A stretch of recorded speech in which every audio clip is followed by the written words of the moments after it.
Well, it does some damage, but fortunately the ECB has reacted very clearly, particularly in the statement issued by the Governing Council of the ECB, reaffirming its independence, recalling that the European Court of Justice, the superior court in Europe, has approved the ECB's policies, and also they reaffirmed their commitment to their mandate and to a transmission of monetary policy to all euro area countries.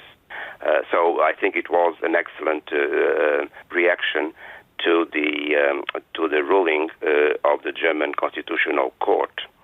That notwithstanding, just to paraphrase that view of I would come back as the bond market if I'm reincarnated, because everybody's frightened of the bond market. The action that's been taken by the market this week, we have seen the spread between the Italian BTP and the German Bund widen. Some of that has been this week. Some of it's taken place over the last month here.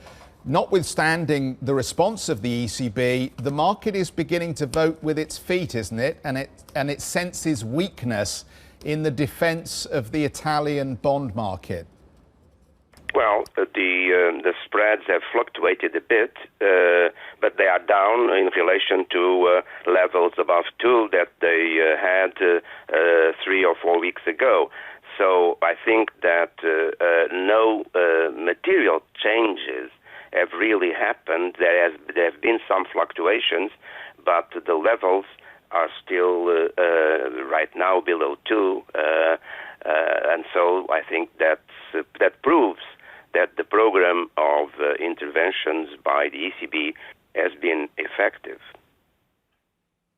Vitor, can I ask you about the emergency fund, the ESM, because there was some discussion by the European Commission yesterday to effectively remove some of the usual conditions if you access the fund, the stepped up surveillance that comes with it, also the macroeconomic adjustment program. Would it be worthwhile this time round to take away some of that surveillance so member countries are more incentivized to tap the ESM?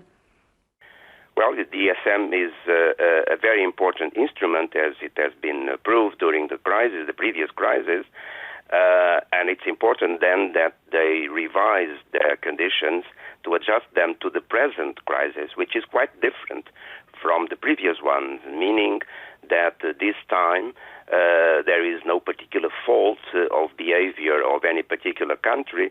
This is a common shock that requires a common response, and so it is justified that they change their conditionality to provide loans to countries. And also what will be important in the credit line that was mentioned by the Eurogroup in previous meetings is that the maturity of the loans that will be available will be medium to long term and not very short term as it was previously announced.